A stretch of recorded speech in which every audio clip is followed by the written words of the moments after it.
बिस्मिल्लाहिर्रहमानिर्रहीम। Learn art के channel पे आपको मदनी एजाज का सलाम। सोशल मीडिया पे हम डिस्कस कर रहे थे कि जो हाइप सोशल मीडिया पे क्रिएट की जा रही है उसके क्या असरात सोसाइटी पे मुरतब होते हैं। सोशल मीडिया पे जो लोग प्रेजेंटेशंस दे रहे हैं, जो मालूमात नाज़रीन तक पहुंचा रहे हैं, उनकी अपनी कैपेसिटी क्या है और क्या चीज़ें सोसाइटी को शेयर हो रही हैं। नाज़रीन इकराम, एक हाइप क्रिएट होना, सनसनी सोसाइटी तक मुंतकिल करना, ये बातें यकीनन नाज़रीन के लिए, आवाम के लिए परेशानी का बायस है।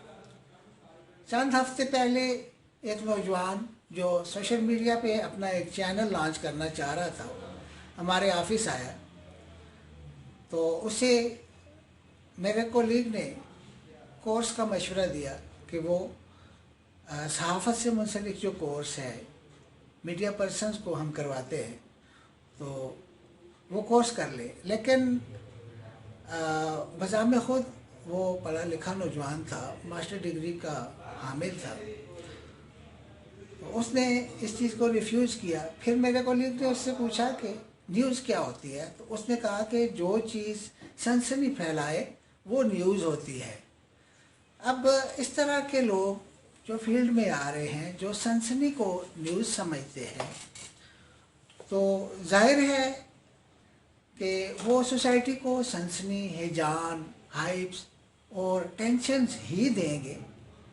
तो नाज़रीन किराम, मेरा उन अहबाब को ये मशवरा है कि हमने जो असातिज़ा से सीखा कि अगर आप सोसाइटी को कोई इन्फॉर्मेशन दे रहे हैं जिसमें थोड़ा सनसनी का उनसर मौजूद है, तो कम से कम अपने आप को उस शख्स की जगह पे रख के देखें जिसके मुतालिक हम कोई न्यूज़ सोसाइटी तक पहुंचा रहे हैं। दूसरे लफ्ज़ों में ये कि उसके जूतों में अपने पाँव डालकर देखें कि अगर हम उसकी जगह पे होते तो इस तरह की ख़बर से हमारे ऊपर क्या असरात मुरतब होते। नाज़रीन, मीडिया जिसमें प्रिंट और इलेक्ट्रॉनिक दोनों शामिल हैं, हमने पहले भी जिक्र किया कि 500 साल तक प्रिंट मीडिया का एक होल्ड रहा है। पिछले 100 बरसों में इलेक्ट्रॉनिक मीडिया वो रेडियो की सूरत में और बाद अज़ां टीवी की सूरत में हमारे सामने आया। लेकिन साल 2000 के बाद सोशल मीडिया पे एक भरमार हुई है। फेसबुक, ट्विटर, यूट्यूब और ऐसे बहुत से होस्ट किस्म के जो चैनल्स हैं, ज़राए हैं, इनके ज़रिए सोशल मीडिया चैनल्स और ऐसे जो पेजेस हैं वो आवाम तक मालूमात रसाई का ज़रिया है। नाज़रीन इकराम, आवाम के लिए परेशानी इसलिए भी है कि इससे पहले इस तरह की चीज़ें सोसाइटी में एग्जिस्ट नहीं करती थी। माजी बईद को देखा जाए या अब से कोई 20-25 साल पहले तक के हालात को भी अगर हम देखें तो हमारे इल्म में ये आता है कि पैगाम रसानी, खुफिया मालूमात मखसूस लोगों के लिए होती थी। हिस्ट्री में हम देखते हैं कि मुख्तलिफ बादशाहों ने जो ममलिकत के अहवाल हैं उसके लिए बाकायदा पर्चा रवीस मुकर्रर किए होते थे। डाक का एक मरबूत निज़ाम होता था।